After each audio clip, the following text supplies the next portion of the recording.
Yvette, are you ready? Yes, I am.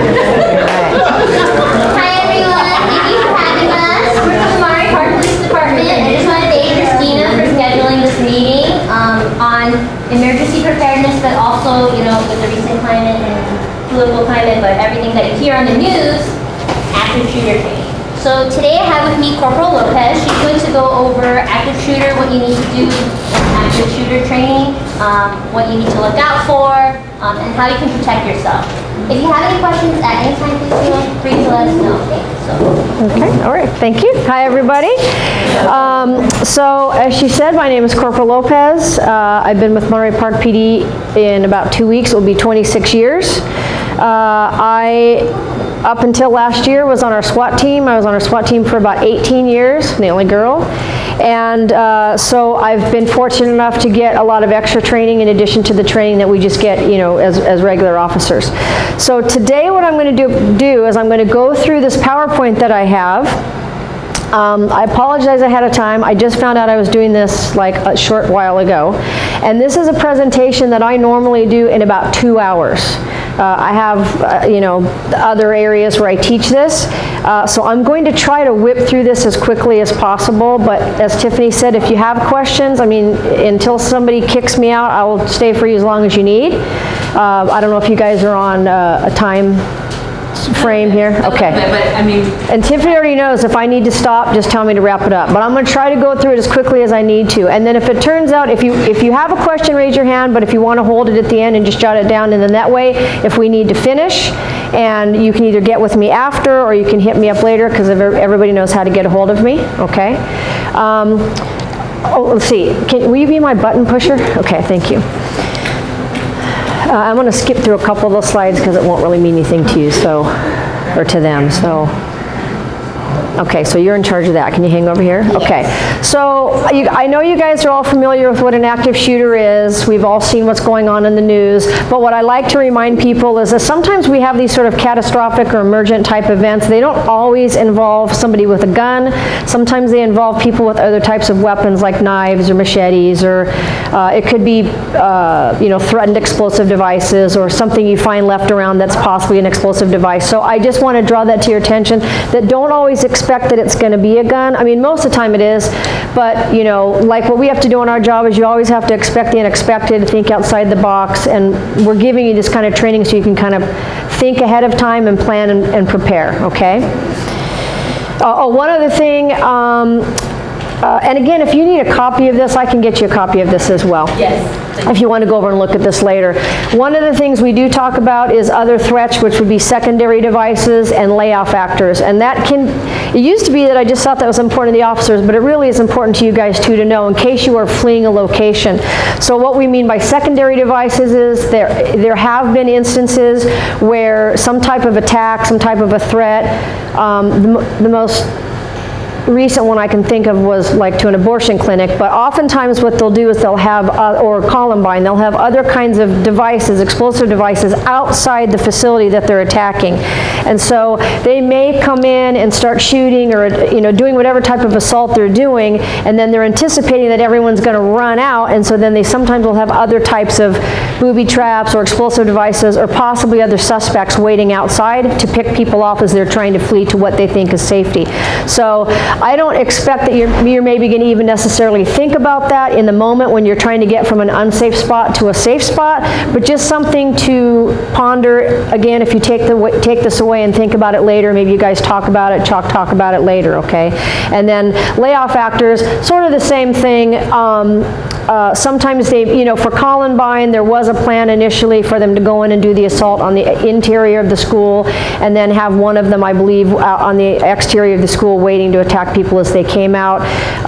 We know that sometimes they will use like decoy dummy ambulances that maybe they've rigged it with explosives so that when you come running out, you think first responders are coming to help you, but in reality it turns out it's more bad guys. So just keep that in mind. Incident characteristics. Specific, I'm sure with what you guys do for a living, I don't know exactly the issues or condition of the folks you're dealing with, but I'm guessing there may be some mental illness or mental health issues, right? But for you guys, I want you to keep an open mind that it's not only your clients, I think that's what you call them, it's not only going to be your clients or your patients, but you're going to apply this to your everyday lives. When I go and I teach this class, I remind people, this isn't information that we're giving you just for you while you're working at Mercy today, and then on Saturday when you're not here, you forget about it. This is stuff that we want you to take home for your everyday life.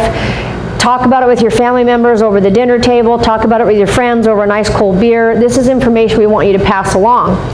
So it doesn't necessarily mean that if you have a problem here one day, which hopefully you don't, that it's going to be one of your clients. It could be a family member of a client who is just at their wit's end, right? And they're exhausted because they've been dealing with this family member who has these emotional issues since they're a baby and now they're 40. And they thought they'd be in their golden years retired, but they're not. It could be one of your coworkers. We don't know what happens behind closed doors or what happens with our coworkers when they go home at the end of a day. You might have a coworker and you have no idea that he or she is having some domestic violence issues at home, a family member that has health issues, problems with their marriage or their relationship. So when we talk about looking for kind of signs and symptoms, the whole see something, say something, don't limit it to just the folks you deal with here. Take it home and apply it again to your daily lives. Oh, hang on one sec. I'm sorry. Again, I apologize. I'm trying to go through this quickly. So, motivation, again, it could be any reason. It could be that you're having trouble with your marriage, that your coworker is having troubles at home. Some of the things that we see, of course, on the news, it could be political agenda. Not happy with something that's happening here in our country, not happy with something that's happening somewhere abroad. It can be religious issues, that has a lot to do with the terrorism issues that we face every day. It could be mental health. It can be just about anything. So again, don't limit it. I'm sorry, let me turn my phone off here. Okay. With regards to location, you've seen on the news, these things are happening everywhere. It could be a school, it can be a county building, it can be a park, it can be a Walmart, exactly. It can be a bar, it can be a hospital, it can be a military facility, anywhere you think of. It can be indoors, it can be outdoors, any combination thereof. So don't get in the mindset that, oh, I'm at Vaughn's, so I'm okay. I'm at the park, so I'm okay. This stuff happens everywhere. So just keep that in mind. When I talk about, you guys, again, don't limit it to here, limit it to your everyday lives, but just for brevity's sake, I'm going to talk about here for today. What I want you to do when I leave today is I want you to think about a lot of different things that we're talking about. One of the things I want you to think about is escape routes. I don't know what your routine is here. I don't know if some of you work in the same office all day long or if you're all over campus, but this campus is pretty small, so I'm assuming you're all pretty familiar with it, right? So I want you to take some time later today or maybe tomorrow or whenever and assess your campus and figure out if I'm on this portion of the campus and something pops off, what's the best way for me to get away? What's the best way for me to get off this property and into the residential area or out onto the street if I'm trying to flee? If I'm on that portion of the campus, what's the best way? You see what I'm saying? So I want you, this is going to kind of require a little bit of homework for you guys if you really want to take this to heart and learn from it and put it into practice. Again, same thing in your everyday lives. When I teach this class, I tell people, I go to the same movie theater almost all the time. I know where all the exits are at that AMC in the city where I live. I know what the surrounding area is because it's a shopping, an outdoor shopping area. I know what the streets are. I know which way I'm going to run depending on where something happens. So apply this to your home, to the places that you frequent, to your children's school, whatever it is. Know your escape routes. Cover and concealment. Now those are cop terms, but I'm going to teach them to you because they're very important. If for some reason something pops off and it involves weapons, firearms specifically, you may be in a situation where you can't get away and so you're trying to hide. You're trying to conceal yourself, right? Know the difference between cover and concealment. Concealment means that I can't see you. It just means line of sight. That's all it means. If I can see you, you can see me. If you can see me, I can see you, right? You can hide behind it, but it's not probably going to give you a lot of protection. It might give you some protection. Cover is something that will stop a bullet. A tree, a wall, a building, the engine block of a car. Okay, so again, when you're assessing today later on, wherever your regular area is, be looking for things that would give you an opportunity to give you cover and concealment if you need it. Make sense? And look for different hiding places. It's basically the same thing as the concealment, but if for some reason you're not going to be able to get off property and you're going to have to hide instead of run, or the terminology that I use, because that's trademarked, is barricade as opposed to escaping, you start looking for those areas, okay? Go ahead. I'd like to talk a little bit about the responders because I want you to have an idea of what you can expect or you can anticipate when we roll. Today, I'm in my uniform because I'm back to patrol as of February. 6 months ago, I was in detectives, so if you saw me out on the street, I would usually be in street clothes, basically looking probably like your boss. Or depending on what I'm doing, you know, casual clothes like you guys. If I'm on my SWAT uniform, I'm in all greens, just like you see on TV or in the movies. In Monterey Park, our SWAT team is what's called collateral duties, which means everyone that's on the team has a regular full-time job. They're either patrol, or they're a detective, or they're the community relations officer, or they work in training, or what have you. The SWAT team is only a part-time team, so when something big jumps off, I might be coming from home. Two of my guys might be working patrol, so they might be in their uniform, their blue uniforms. A couple of the guys are in detectives. They might be rolling in their street clothes. So don't get it in your head that help only looks like one thing or another. Don't get locked into that. We're going to look all different. If it's something SEB responds to for LASO, they may be in all greens, but they may not be. If any of you guys remember the North Hollywood shooting at the bank, there was a certain portion of that was handled by some SEB guys when the suspects went mobile. And if you remember any of the news footage, at least one, if not two or three of the guys I remember were in shorts. That's because the SEB guys can work out when they're on duty. So they basically weren't in any kind of uniform. They were just in whatever they threw on, and then they put on their vests and grabbed their guns. So that might seem like it would make it difficult to differentiate us from the bad guys, but I'm pretty sure in the heat of the moment. Yeah, they'll have their vests on. They'll have tactical equipment that will stand out that will say police. All the vests that we wear say police somewhere. If it either says it on the back of my shirt or the back of my jacket, or it says it on the front.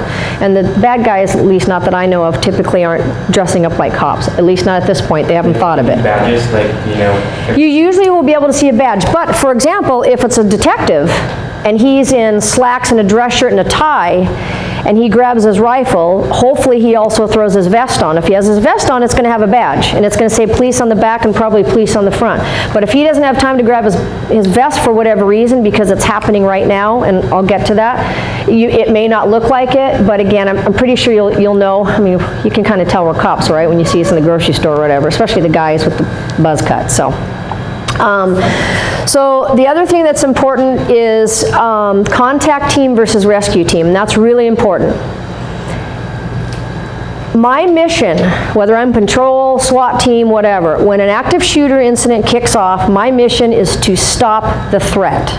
If the threat still exists, if the suspect is still on site, is still alive, and may or may not still be shooting, that is my mission, to stop that threat. The reason why it's important for you to know that is if there's ongoing activity, I'm going to run right past you guys, even if you're laying on the floor bleeding and injured.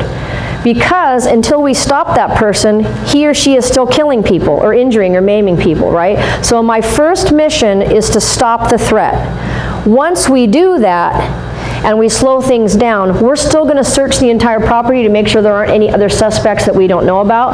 But once we slow things down and we get into cold zones, warm zones, hot zone being where the suspect is, we can start bringing in fire personnel and EMS and other officers to assist. So I don't want you to go away with the impression that we don't care about you.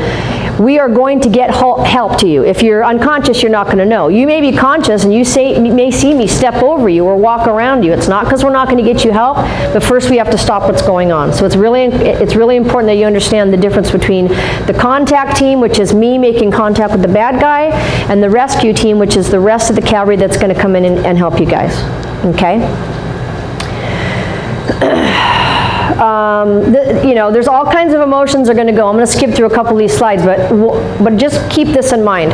Everybody's different. There's no right or way to react to this. Some people are type A like me, and I haven't been through one of these situations in real life yet. So I'm confident that with all the training that I have, and plus I'm kind of a to watch my language here, but I mean, I can be kind of a, you know, tough person, right? Because I have to be a female cop. I'm fairly confident that when something happens, I'm going to be one of the people that's going to step up and take charge. But there's going to be other people that are going to cower in the corner crying. There's going to be other people that aren't crying, but they're not sure what to do. Other people are going to lock up. They're not going to remember anything we talked about, probably because I'm talking so fast. But usually what we have found is that in a group, at least one, if not two people, and it's not always going to be a man, guys. It might be a couple women that are going to step up and they're going to take charge and they're going to do some of the things that I'm going to talk about. But there's no right or wrong, okay? You react how you react. You're going to be afraid. You're going to be anxious. You're going to be scared. You're going to be worried about yourself, worried about your coworkers, worried about your children, your family that are, am I ever going to see them? So just keep that in mind, that there's no right or wrong way to respond or to react to this, other than hopefully you react in a way that's going to keep yourself alive, okay? You can skip that one.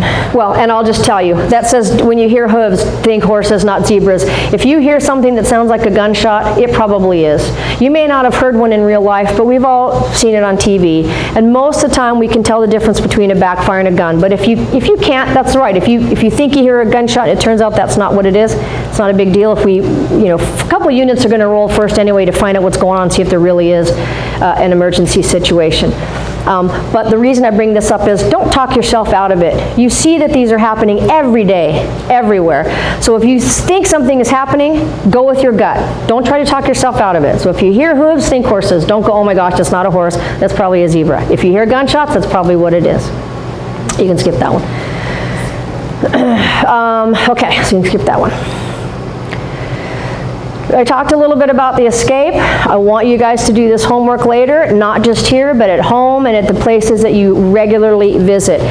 Figure out your escape routes just in case. Like I told you, I mentioned the movies. One of the reasons why that's important for me is because I'm not always at the movies by myself or with an adult. Sometimes I'm there with my kids or my nieces and nephews. So my main goal is going to be to get them out of there or get them barricaded or whatever it is we need to do safely. So I need to familiarize myself with where it is that I am. So you guys need to do the same thing. You need to have at least 2 routes of escape that you already know in your head where you are, okay? Don't rule out second-story windows. I don't, do you guys have any second stories, sir? Just in the front. Okay, and whether you're at home, the hospital, wherever you are, if there's second stories, I did a credit union not too long ago, don't rule out second stories, because here's the deal. If the only way for you to get away from the danger is to jump or climb out of a second story, I'm pretty sure you'll survive a broken ankle. You will not survive a 223 round to the head, okay? It's going to be scary, and it's going to hurt like a you-know-what, but I'd rather go out a window than not go out at all, so just keep that in mind.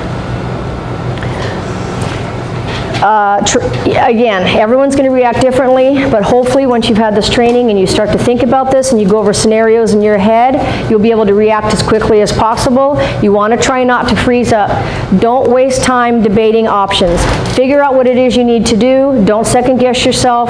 Think horses, not zebras. Go with your gut and then just make a decision and go. If you know, the more time you waste, the longer you're there and the longer you're possibly in the line of fire. Ladies especially, it looks like you guys are pretty comfortably dressed here, but again, like when I do other businesses or credit unions, the ladies are all in their nice, you know, Louis Vuittons, blah, blah, blah, whatever. Those $400 shoes, those can be replaced. Kick those shoes off if you're going to be running and get rid of them. I don't even want you to carry them. I just want you to leave that stuff behind, okay? And leave your belongings behind. Your purse is not going anywhere. These people are not in there to rob you. They are not in there to burglarize the location. They are not in there to do a hostage takeover. If this is an active shooter or some type of terrorist attack, they could care less about your Visa card, okay? They're in there to kill people.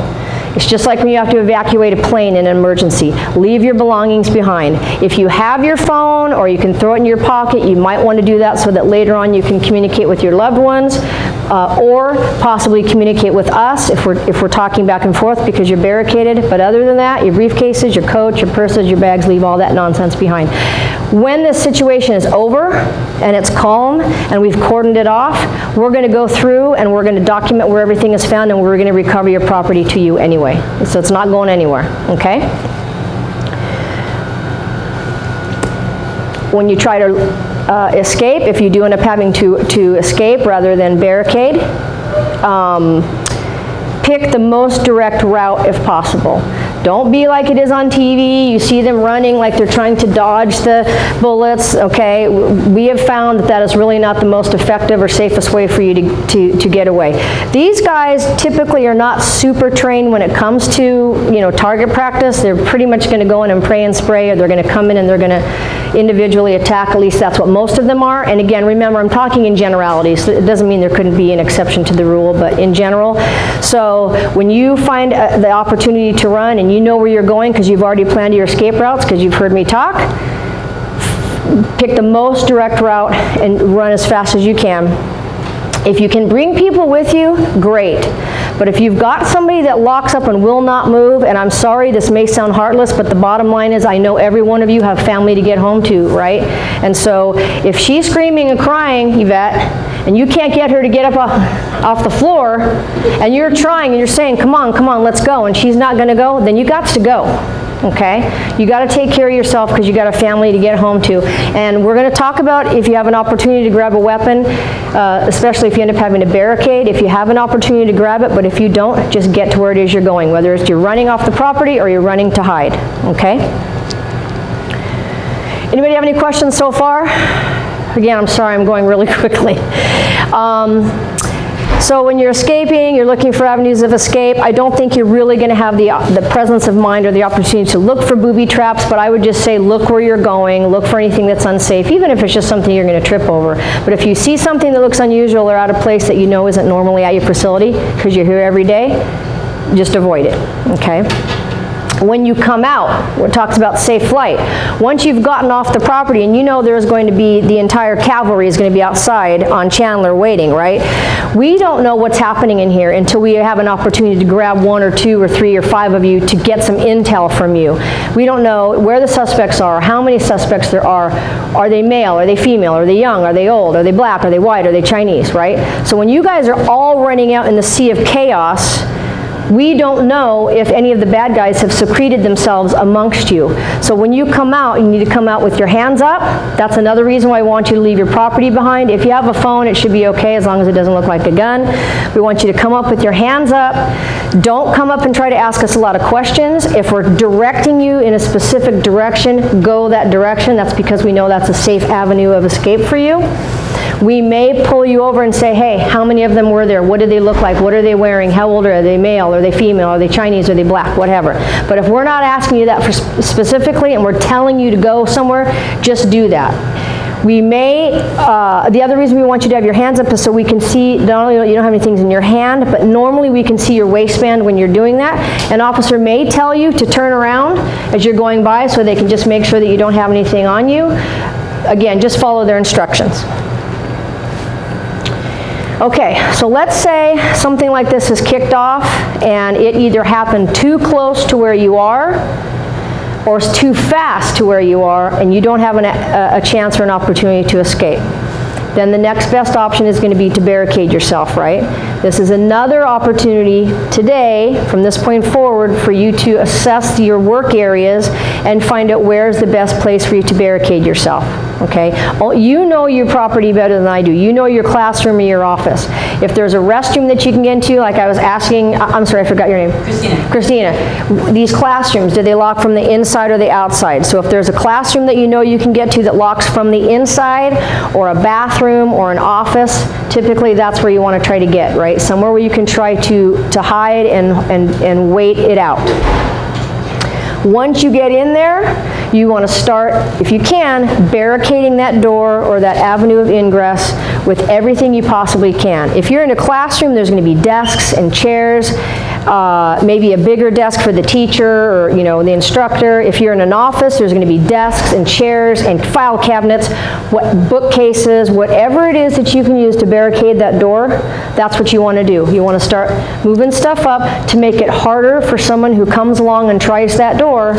And if it opens, because you aren't able to lock it, make it harder for them to get in. Because, again, as it says on the slide, these shootings are usually over within a matter of minutes, and the shooters are usually the biggest cowards on the planet. They're also lazy. They're mission driven. They know what they want to go in and do, but if they hit an obstacle or something that's going to slow them down, typically they're going to move on.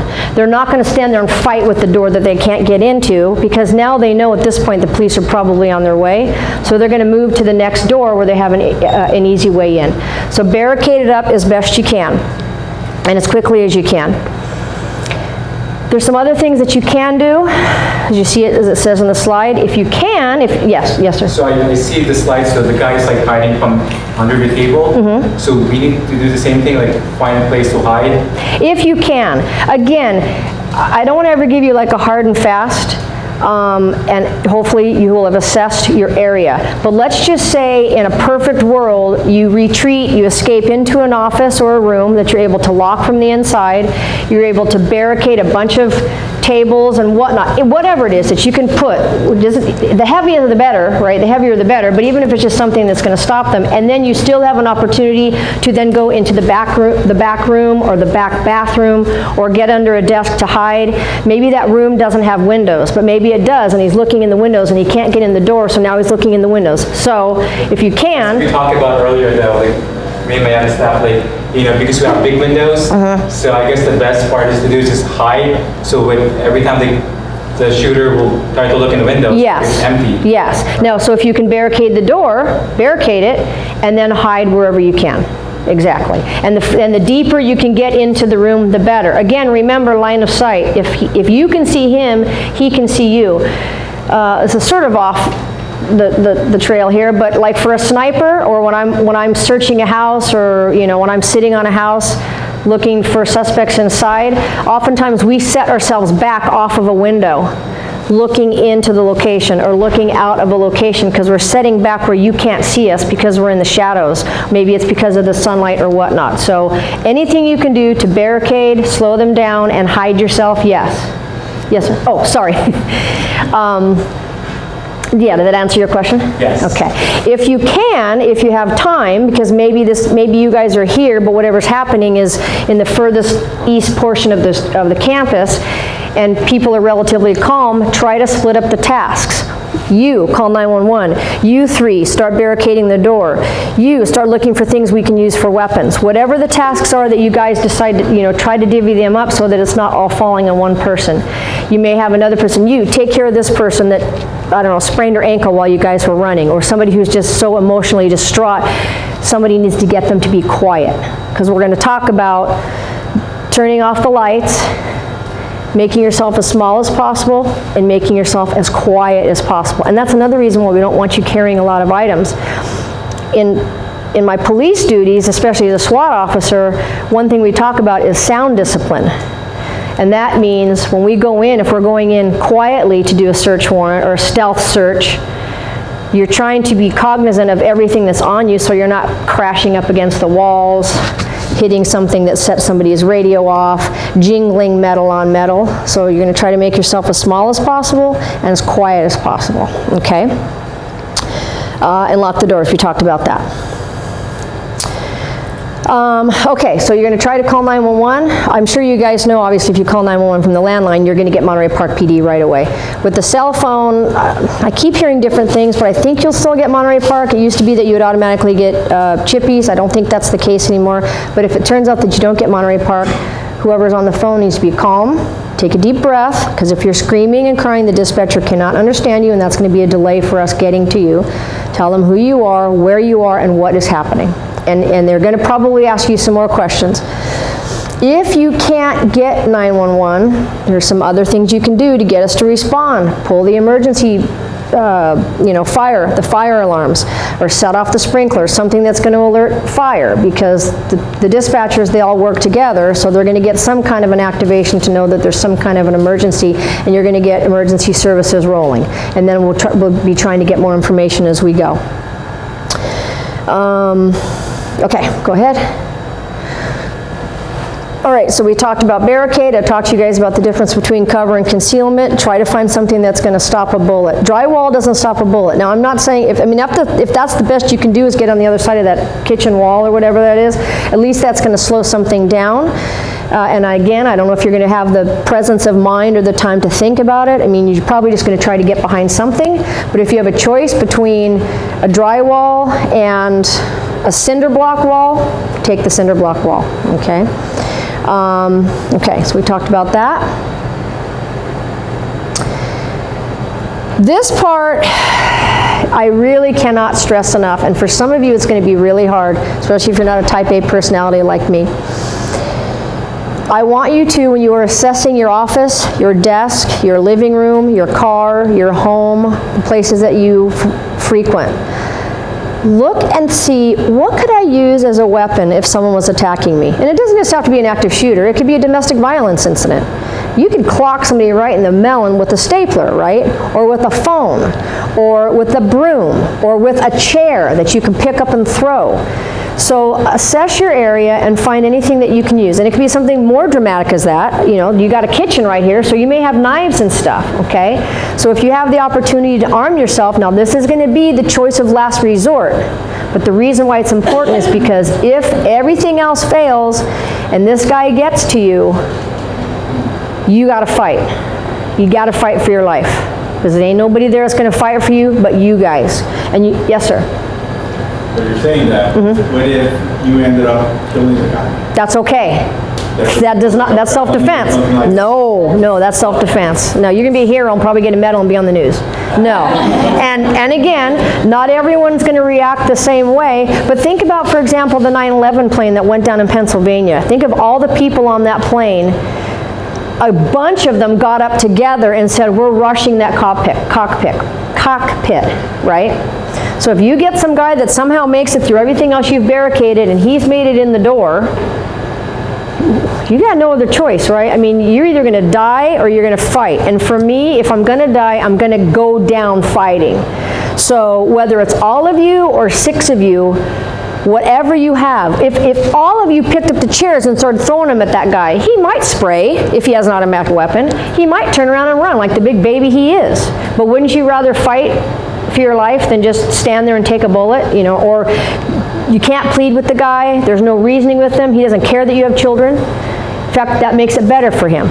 He doesn't care that you have a wife, he doesn't care that your wife is pregnant, he doesn't care that your father is dying of Parkinson's, he doesn't care or she doesn't care about any of that. So, look for any weapons that you can use. If there's broken glass, if there's stuff that you can use to swing, throw, hit, kick, and don't forget personal body weapons, weapons of necessity if you end up getting that close. Your fists, your elbows, your heels, your head, little Bruce Willis die-hard headbutt if he gets that close. But you got to start thinking about these things. Oh, okay. Like it says, even small objects can be thrown. And it's anything that throws this guy off his game, off his mission. And if there's 12 of you throwing chairs and cameras and tables and picking that thing up and throwing it, there's a good chance that he will turn around and run like the coward he is. And if he doesn't, at least you tried, right? Maybe you don't all make it, but maybe you do all make it. Or maybe at least some of you do. But like I said, it's a personal choice, but for me, I always tell folks when I'm out here doing my job, if somebody takes a shot at me, man, that first shot better get me. Because if it doesn't get me right here, you will be going down as I'm going down. You have to have that same mindset, okay? You have to be mentally prepared to fight. You think you might not be able to, but you would fight if somebody was trying to steal your child from you, right? You would do things you probably would never imagine. You hear the stories about people that they lift a car. This is the fight for your life. So you have to start preparing yourself mentally that even if you, personal weapons of necessity, if that guy gets up on you because his gun is jammed and you guys are all attacking him, it's going to be gross, but I will stick my thumb through your eyeball and rip that eyeball right out. I might throw up later when I think about it, but in the heat of the moment, it's him or me. It's going to be me. I'm winning. He loses. Okay? We talked about this. Make yourself small. Make yourself silent. Turn your ringers off, if you think of it. Turn your radios off. Turn your phones off. Turn everything off that you can. Playing dead, last resort. I'm not going to say that it never works, but we do see sometimes that even when there are victims down, sometimes the suspect will go through, do the coup de grace, right? Pow, pow. So if it's your last resort, or you're so injured that you can't get up and fight anyway, I mean, again, these are all generalities. I'm never going to tell you an absolute, but typically it's not something that's going to work. And again, for me, I'm going to get up and fight if I have one last breath. So just keep that in mind. And then most importantly, remember that eventually we will come and find you. Depending on where you've barricaded yourself, if we started on the northeast corner and maybe the suspect has been neutralized, remember I told you we still have to go through and search the entire property. If you remember the attack at the Edison building in San Bernardino, okay, that all happened in that lounge or conference room, whatever. That was a giant multi-story building, and those SWAT guys, and they had multiple agencies because they needed help, had to go through and clear every single office on every single floor because we just don't know. Are there other suspects secreted, and have they left any explosive devices or anything like that behind? So you may hear everything pop off. You couldn't get off campus. You listened to everything that Robin said, and you barricaded yourself, and you've been there for 40 minutes, and it's been quiet. Stay there until we come to you and tell you, police, we are here. Okay? Just be patient and just stay quiet. Because maybe we're searching and he stopped firing for a little while and we haven't found him, and he hasn't found any more victims, or he's ready to go out, suicide by cop, but he's going to take a few more of you out, and he hears you guys talking or moving chairs because now you think it might be safe to get out, or your phone rings. He's going to come and try to get as many of you as he can before he gets taken out, or now, you know, they also surrender. Okay? Okay, I think that might be it. Okay, barricade. So, last resort is the battle. And I actually like my words better than run, hide, fight, because for me, this is a battle. And that's what one of my license plates says. You are in the fight of your life. It's him or her or you and your coworkers or your daughter or your husband. So you have to be mentally prepared. You have to look around for the things that you can use as a weapon. Attacking the guy, again, it's your last and final option. There's nothing else for you to do. We want you to run, we want you to barricade, but if he's breached that room and there's no other choice, you have to be ready to battle. Don't reason with him. Is there anyone here watch Grey's Anatomy? Okay, did you see the episode when they had the active shooter in the hospital? And do you remember the scene where the female doctor and the suspect met on that breezeway, that walkway, and she was saying, my name is so-and-so, I'm pregnant, or blah, blah, blah? He didn't care. They don't care about that. Again, I'm speaking in generalities. You might have someone who has mental illness, or you might have someone who has a particular beef against Christine, or Yvette, because I hear she's the troublemaker and we all have to keep an eye on her, and maybe doesn't have a problem with you guys, or maybe it's your department that they have a problem with, but not your department. There have been cases, we've seen them, especially the school shooters, well, they'll go up and they'll say, get out, this is going to be bad, go. And then they're going to go right over here, right? And they're going to take out whoever it is that they have a mission to take out. But in general, don't try to reason with them. They have a reason to be there. They lost their job. Their wife cheated on them. Their husband wants a divorce. They lost all their money. Bernie Madoff made off with all their money. They are Islamic terrorists. They are Catholic terrorists. They are whatever, right? They have whatever ideology it is and whatever reason it is they're doing. You're not going to change their mind because they've taken a lot of time to think about this and plan it and get all their little pieces, all their ducks in a row, right? Their ammunition, their target, the day, the time. A lot of it has significance for them. Work with others to create confusion. That's part of the thing you're going to do if they breach your area and you have to start fighting for your life. Screaming, the fire alarms, the throwing things at them, everybody rushing them at once, if that's what you have to do, that all creates confusion, and that causes an overload in their brain, right? And they may just turn around and run, like the coward that they are. Okay? So just keep that in mind. Use any weapon you can. When it talks about aiming high, you know, that's what you use, your senses, right? You're using your senses to watch what's happening and make a decision, but so is the suspect. He's using his eyes, his ears, maybe his sense of smell, but mostly his sight and his ears. So that's something that you really want to attack. If he breaches your area, unless he's right on top of you and he's got his arms around you, you're doing some self-defense where you're stomping on him on the top of his foot, or you're elbowing him, or he's so up close you're kneeing him right where it counts for the guys, right? Or you're doing a backwards headbutt or a forward headbutt. If you have to do that, you will, but if they're just running at you and they're getting close enough to you to where they're going to attack you, the best thing you're going to try to do is punch them in the nose or take them in the eyes. There's some pressure points. If you Google this, you'll find some pressure points. One of them is right behind the ears. If you ever take a knuckle and put it right behind your ear, right, it hurts. So think of those things. And then, like I said, this is the most important thing. You have to commit to the attack. You can throw up later, but you have to get home to your family. That is your ultimate goal. His goal is to kill you. My goal is to find him and stop him. Your goal is to survive and get home to your family. So you have to commit to the attack. You have to leave this room today knowing that if this ever happens, and the chances are it probably never will, but if this ever happens, you have to already know in your mindset, like I have my mindset as a cop. Like I said, if you try to take me out, I'm going to do everything I can. All the stuff you hear on the news, everything I'm supposed to do that's politically correct, I'm going to try to de-escalate, I'm going to try to talk with you, get you help, get you services.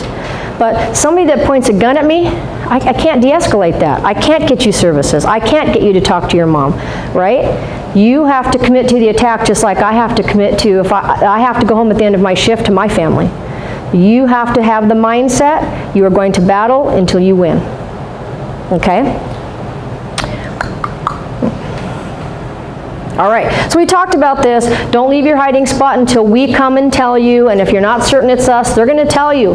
Look at my badge, look at my name tag, look, it says police. They might even tell you, if you don't believe me, call 911. That's what we do when we come to your door, and sometimes the people don't want to let us in because they don't believe us. They think we're like the Edison scam or something. So we'll say, call 911 or call 573-1311. They'll tell you it's Corporal Lopez at the door. They'll tell you it's, Corporal Esparza, whoever it is.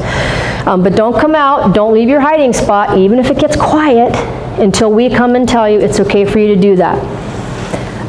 Don't run right at us. Remember what I told you, if the situation hasn't been stopped and the suspect hasn't been neutralized, this is still an active shooter event and we are hunting for this guy. We are trying to find him. I can't be distracted by 3 of you coming up and either all screaming at me at once or trying to tell me how many people are down. I know there's people that are hurt, and that's why I became a cop, because I want to help people. But right now, I have one focus and one focus only. I do not want you to distract me from my mission. And you may think that I'm going to come off mean, because I may say, get the hell out of my face, lady. Hopefully I'll just probably push by you. But just remember, it's not because I'm a meanie. It's because I'm trying to get to the rest of your coworkers or your family members and try to keep them safe, okay? Move in the direction that we came from or the direction that we tell you to go. Keep your hands up so that we can see you have nothing that's going to hurt us in your hands. Obey whatever commands we give you. If we ask you questions, try to answer them the best that you can.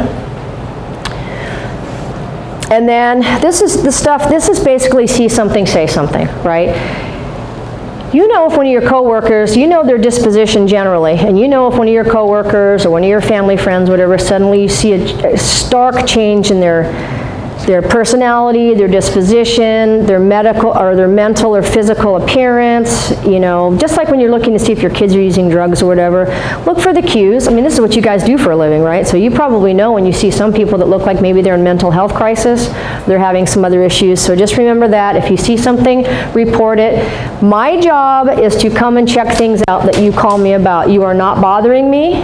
It's the same thing with Neighborhood Watch. If you think someone's breaking in your neighbor's car, there is nothing that makes us angrier than when we get to a call after the crime has occurred and we talk to a neighbor who says, well, I did see a guy, in a hoodie and some tattoos, and he was looking into my neighbor's car, but it was like 11 at night and I didn't want to bother you guys, or I didn't know if you were still working. And it's like, ooh, but you'd be surprised how many times we hear that. If you call me and it turns out that it's your neighbor's cousin who's staying there for the weekend from Chicago and has been using your neighbor's car and can't remember if he locked the keys in the car, so that's why he's looking in there, we're going to come. We might point a gun at him, I don't know, depending on the circumstances. We're obviously going to make contact with him, right? And then it turns out that it's nothing illegal, there's no criminal activity afoot.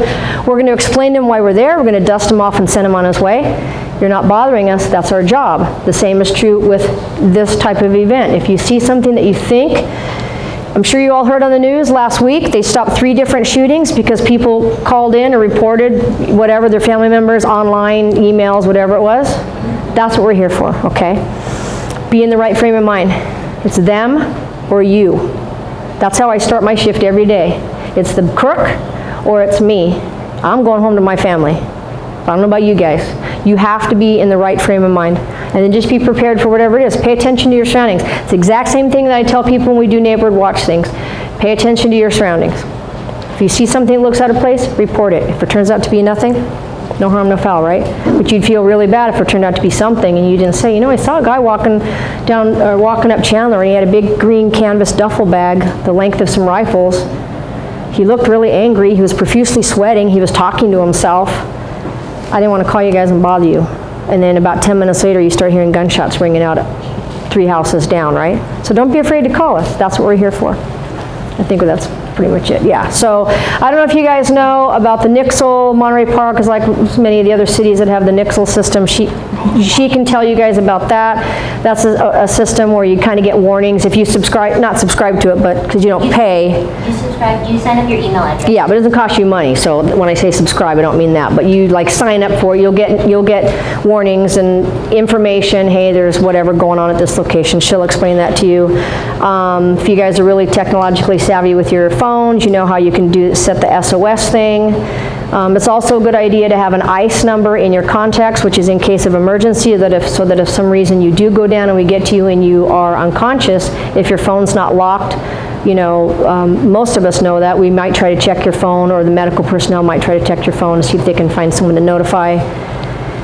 So question for that though. So Yes. is this only exclusive for Monterey Park or some other cities? Oh no, most cities. You can contact, you know about that, right? Yeah, she'll explain that to you.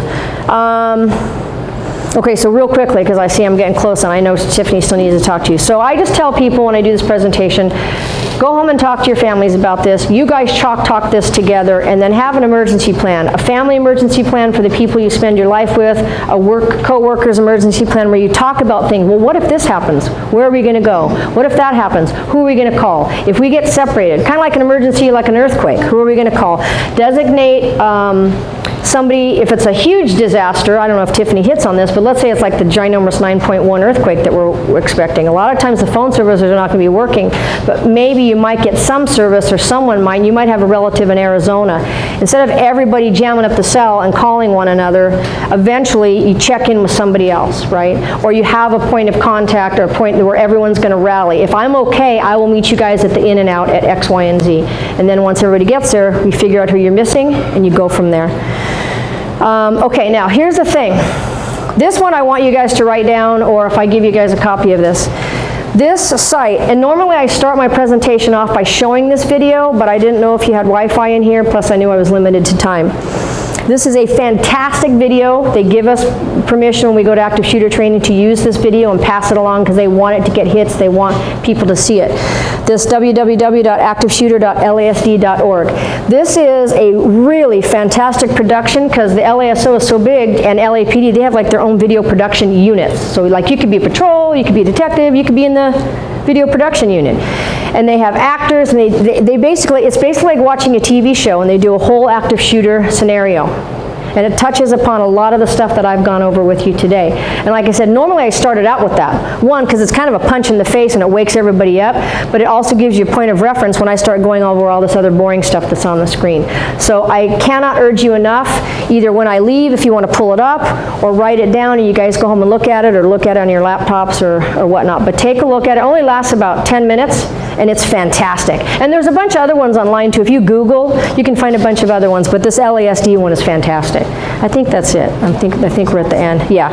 The other one's just my contact information. So if anyone needs to get a hold of me, you can always reach me at the police department. Christina, you know how to get a hold of them, and Tiffany knows how to get a hold of me. Okay? I'm sorry that was so fast. I'm exhausted. If you have any other questions, I'll hang out for a few minutes, so when Tiffany's done, if you want to hit me In up. Monterey Park, you should know this number. This is the non-emergency number to the police department. It'll go, 911 calls and non-emergency calls go to the same dispatcher. So like Corporal Lopez mentioned, please be calm. They're going to ask you a lot of questions, but they're relaying that information to officers at the same time. So answer all their questions, be a good witness. Take note of what the person looked like, what was he wearing, what was he carrying, things like that. Anything that might help the officers when they arrive on the scene so that they can be on the lookout for these individuals. There you go. And I know we were going to talk about emergency preparedness, but I think it was mentioned you guys already have a kind of presentation on emergency preparedness, right? So I actually have a guide from the city of Monterey Park. It's on disaster preparedness. So it not only covers natural disasters, but it also covers active shooters, what to do during acts of terrorism and things like that. So like Corporal Lopez said, always have a plan. Do you guys have a plan already here for staff on what to do in case of a natural disaster? Yes. Yeah, we have fire and earthquake drills that we do Okay. regularly. And then as far as the shut off, we're going to watch the video afterwards. And then we have a shed right here that has a number of different emergency supplies, from Good. toilets to food to solar ovens and a solar generator also. That's good. So you guys are well prepared in case of a natural disaster. But now that we're talking about active shooter, I want you to also have a plan in place for what to do if somebody comes onto this property. Maybe have a place of contact, like where you should all go, or have, if it's somebody that comes in and, you know, they're kind of agitated and you notice they're kind of getting antsy, have a code word that everybody knows, so that we were actually at a gastroenterology center the other day doing a similar presentation. If a client is getting agitated, they yell Dr. Strange, so that everybody on staff knows, okay, we're having something happening and that there's somebody that's getting agitated and we all need to be aware of that person. They didn't really have a plan in place for what to do after yelling Dr. Strange, but that's the first step, that everybody's on the same page and knows what to do. So let me get you that disaster preparedness guide. Hey, real quick, she reminded me of something. You need it. Can you hear me? You good? Okay. She reminded me of something when she said that it's also good not only to have a code word that you all recognize when something is going on here, but also, this is a great tip that I got from one of the classes when I did a presentation, and this is my Frisbee moment. So, probably not when the active shooter scenario is going on, because again, I want you to be quiet. We don't want the light from your phone shining and tipping anybody off, or your phone accidentally ringing. But once everything is kind of calm and you maybe think you're just waiting for us to come around and look, or you're able to get off campus and get safe, get away and get safe and whatnot. If you have a code word with your family members, the gal that I was talking to, her family's code word was Frisbee. So her husband, her son, her daughter, they all knew that if the rest of them got code, any of them, if I was in some kind of an active shooter situation, I would text the word Frisbee to all of them, and so then they knew my loved one is in danger. I need to call 911 and make sure the police don't already know yet, because maybe they haven't been notified. But that was like the emergency word. Hey, I need help. You need to get the police here. So whatever the word is, I like Frisbee. That's the word I'm using now too. So that's another thing to talk about with your family when you go home and talk about all this stuff later today or whatever. Sorry about that. No. Reminded me. No, that's good. Again, with having that plan, not only on your phones for like ice contacts and things like that, you could always have a paper plan. So if your phone's not available, at least you have this. This will list, like, for example, who to contact in case of an emergency, but not only people that you might know here, but out of state, out of town, anything like that. Do I have any questions right now? And you're also welcome to ask us any questions you might have in general for police while we're still here. Okay, so I have a question. So what's the telltale signs if you suspected like there's a person like, you know, maybe doing some crime or whatever? Like any like signs that we can see? Any kind of crime? Like, I don't know, maybe violence crime, maybe, you know, I don't know. You know, it's like telltale signs like behavior-wise, or, you know, maybe their body movement. Right.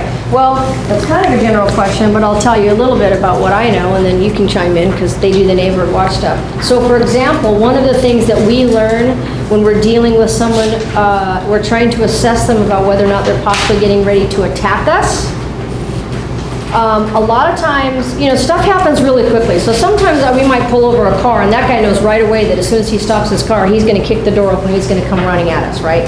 But that's not always the case. Sometimes, while you're talking with them, they're having a whole conversation with themselves in their head, which I typically do too, but they're having this whole conversation. What am I going to do? Is this guy being a jerk to me? Do I want to hurt? Am I going to try to get away? Or am I hearing the voices? Whatever. So there are some physical symptoms that we sometimes see We see them start to breathe more rapidly. They may start to sweat. You may see a change in their eyes, like their eyes might start to get kind of big. If their adrenaline is really getting going and they're getting ready to attack you, a lot of times you can actually see their veins, the pulsating. Yeah, exactly. They may take a fighting stance, and by that I mean you may see them start to stand up a little bit straighter. They may start to square off their shoulders. They may start to separate their feet almost like a boxer. Very often they clench their fist. You might see them start grinding their teeth, breathing heavy. So those are some of the things that we look for when we're talking with someone and we're trying to figure out, are they getting ready to attack me?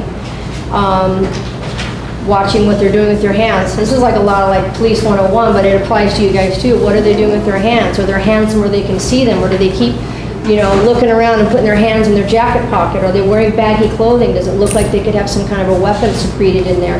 And that's even going to come into play when you call 911 and you say, hey, I see a guy and he's looking into all the cars in the parking lot out front. What is he wearing? He's wearing a baggy gray hoodie. He's got really baggy pants. Does he have any weapons? I can't see. But when we come and talk to him, the first thing we're going to be doing is looking at his clothing and looking at his hands. If you see when we do felony traffic stops like you see not in the movies, but sometimes on the news, you may see that we have them facing away from us with their hands up and we're giving them commands, right? And we're looking at what they're doing, and sometimes you may see us, you might not hear it, but we will tell them, lift up your shirt, and then we'll have them do this. Stop, drop your shirt, put your hands back up. It's just one more way. So that you can visually look and see as much information as you can get to answer all the dispatcher's questions, like Tiffany said. So, and then again, it's just your common sense. Like, why is, where you live, you don't know everybody, but you have a good idea of who your neighbors are, right? You have a good idea if you've been there for any amount of time, what kind of cars they're driving, especially if you live in an apartment complex where you see the same cars every day when you park, right? So if you see someone who you don't recognize to your area, that does not mean you are profiling them, okay? I don't get paid to profile in a rude way. I get paid to profile in a sense that I'm looking for things that are different, things that stand out. Monterey Park's really easy because it's small and I drive around the same blocks all day, every day. And you guys know, we don't have a lot of African Americans that live in the city, right? We just don't. If you live in the city, you would know that. It's not like if you're in Long Beach or LA where they have a higher population. In Monterey Park, we just don't. And then there's certain neighborhoods that I drive all the time. We know there aren't any Hispanics or blacks or whatever in that block area, whatever. You think about that. Then you think, what time of day is it? Why is that guy, black, whatever color, but I'm just saying, if you know your neighborhood, you know your neighbors, why is he wearing a hoodie when it's 100 degrees outside? Or why does he have sunglasses on and his hood over when it's midnight and he's looking into cars? Those are things that look unusual to you that you normally wouldn't do, right? And you normally wouldn't see. If it looks suspicious to you, it probably is suspicious. And again, that's what I get paid for. Call 911. I see a guy, he's looking into my neighbor's cars. I see my next door neighbor 2 doors down. I think they might be on vacation. I haven't seen anyone coming and going for the last 2 days. And I see these 2 male Hispanics with tattoos and hoodies. And again, it's not profiling, it's knowing what looks unusual to you. They're heading for the back. And I know my neighbors are at work. We contact them and it turns out it's their cousin from New Mexico who forgot his key and he's been staying there for a week and he's just trying to find a way in. We're gonna go, oh, sorry sir, we're really sorry. This is why we called you. We're gonna dust you off. We're gonna thank you for your cooperation. We're gonna send you on your way. But if you don't call and then your neighbor comes home and they find the back window smashed or the slider forced open and their house has been ransacked and all their valuables are gone, you're gonna be like, oh, I should have called. And I know this because before I became a police officer, I lived in a condominium complex where an officer came and spoke to us, Neighborhood Watch.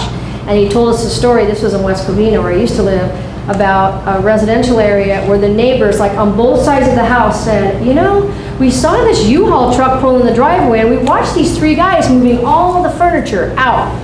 We didn't think our neighbors were moving, but we just thought, oh, well, maybe they are moving and maybe they hired these guys. And we haven't seen our neighbors in the last like 3 days. They're on vacation.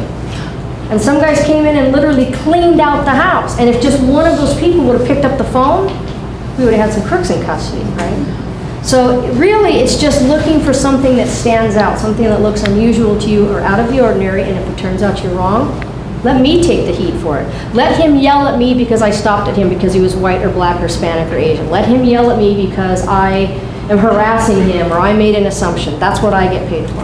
I especially love it when they say, well, you only stopped me because I'm Mexican, and then I usually go like this. Really? Yeah, no, I don't think so. Try again.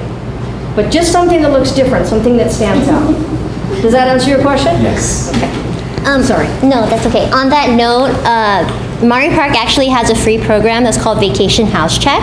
So if you live in the city, you fill out a form. We have a group of volunteers called our Citizens Patrol. They do weekly patrols. So they'll go out to your house, make sure everything's okay, but it's only for houses that are unoccupied. So, And most cities have that. So if you, I don't know how many of you live in Maury Park, city of Maury Park, but most cities have that. so it's a really great program. And you know, when you fill out the form, you're listing like cars that are in the driveway or relatives that are visiting. So when the Citizens Patrol members go out to check your house, they'll know about all that information. Do you have any other questions? Well, that's pretty much what I have for you guys today. Thank you so much for having us come out, and I hope, you know, this information that we provided was informational and that you'll not only apply it here, but, you know, in your everyday life. And please look at that video when you guys get a chance. I would Yeah, show it. definitely. If you want to download this or copy it, well.